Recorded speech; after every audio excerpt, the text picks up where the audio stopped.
मैं काल हूं। मैं साक्षी हूं राम और सीता के प्रथम पावन मिलन का। साक्षी हूं ईश्वर की उस अद्भुत लीला का जब प्रथम दृष्टि में ही राम और जानकी एक दूसरे के हो गए। महर्षि विश्वामित्र संसार के कल्याण के लिए राम को संपूर्ण बनाना चाहते थे और वो जानते थे कि इस महान कार्य के लिए सीता ही वो नारी हो सकती थी जिनका साथ राम को राम बना सके। और इसीलिए वो जनकपुरी आए थे। सीता की छवि अपने हृदय में बसाए जब रघुनंदन गुरुदेव के पास पूजा के पुष्प लेकर पहुंचे तो गुरु ने उनसे कहा, तो राम कहो, कैसी लगी महाराज जनक की नगरी? अति सुंदर गुरुदेव, अति सुंदर। राज्य में हर ओर हरियाली है, धन धान्य है, खुशहाली है।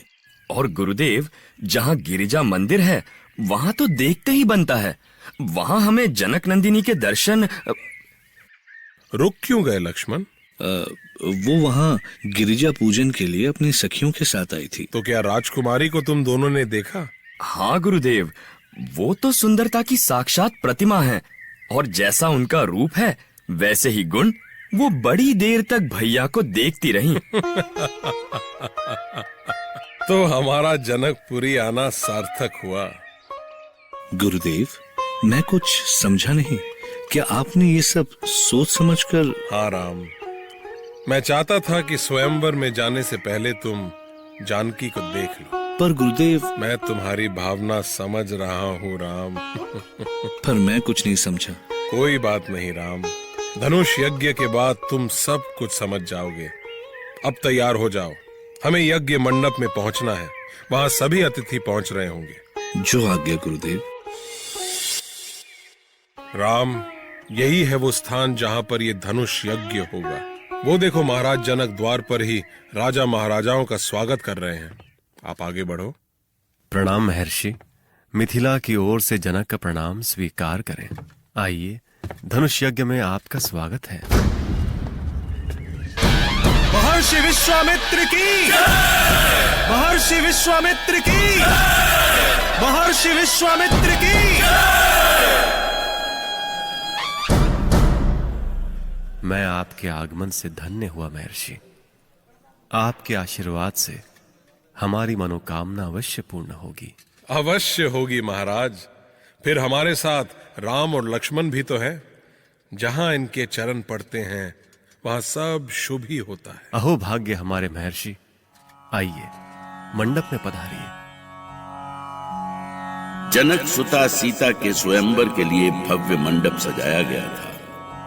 मंडप ऐसा था जैसा देवराज इंद्र का दरबार। कितने ही देशों से आए राजा महाराजा अपने अपने आसनों पर विराजमान थे। वेद मंत्र पूरे मंडप में गूंज उठे। मिथिला की कन्याएं झरोखे से धनुष यज्ञ देख रही थी। तभी कई शंख एक साथ बज उठे और इसी के साथ विशाल शिव धनुष को मंडप में लाया गया। महाराज जनक अपनी पुत्री सीता और उनकी सखियों को साथ लिए धनुष के पास आए और उद्घोषक ने घोषणा की, संपूर्ण संसार के पराक्रमी राजाओं और राजकुमारों, महाराज जनक ने प्रतिज्ञा की है कि जो वीर साक्षात महादेव के इस पिनाक धनुष पर प्रत्यंचा चढ़ा सकेगा, उसके साथ मिथिलापति महाराज जनक अपनी पुत्री राजकुमारी सीता का विवाह करेंगे। वहां उपस्थित सभी राजे महाराजे एक से बढ़कर एक शक्तिशाली थे। जब वो शिव धनुष को देखकर हुंकार भरते थे तो जान पड़ता था जैसे वो उसे फूल की तरह उठा लेंगे। पर शिव धनुष इतनी आसानी से न उठ सका। क्या ऐसा संभव था? शंभु धनुष के आगे सभी राजा महाराजा का बल ऐसे उड़ गया जैसे सूरज की पहली किरण के सामने ओस की बूंदें उड़ जाती हैं। एक एक कर सब राजा महाराजा हार कर निढाल हो गए। क्या आप सब राजा महाराजाओं में ऐसा एक भी वीर नहीं जो शिव धनुष पर प्रत्यंचा चढ़ा सके, जो धनुष यज्ञ पर खरा उतरकर मेरी पुत्री जानकी को वर सके? आप लोग सोच क्या रहे हैं? आगे बढ़िए और चढ़ाइए प्रत्यंचा। आपके पैर जम क्यों गए? आप उठते क्यों नहीं? कहां खो गया आपका पौरुष? कहां खो गया आपका आत्मसम्मान? मुझसे वीरों का ये अपमान और नहीं सहा जाता गुरुदेव। ऐसे अपमान को चुपचाप बैठकर सहने से तो मैं मृत्यु को गले लगाना अच्छा समझूंगा। मैं समझता हूँ लक्ष्मण, पर इसमें महाराज जनक का कोई दोष नहीं।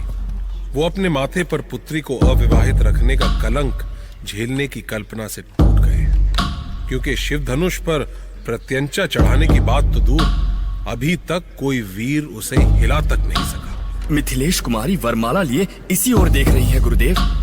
आप जानते हैं कि वो क्या चाहती हैं। अब क्या हुआ सीता? कुछ बोलती क्यों नहीं सीता? क्या हो गया है तुम्हें? क्या सोच रही हो? सोच रही हूँ जनक कुमार आगे क्यों नहीं आ रहे? क्या है उनके मन में? क्या चाहते हैं वो? क्यों आगे बढ़कर उबार नहीं लेते हमें इस अपमान से? क्यों कुमार, क्यों? अभी कई राजकुमार अपनी शक्ति की परीक्षा करने वाले हैं कुमार। पर अब तक सैकड़ों राजा तो निराश हो चुके हैं गुरुदेव।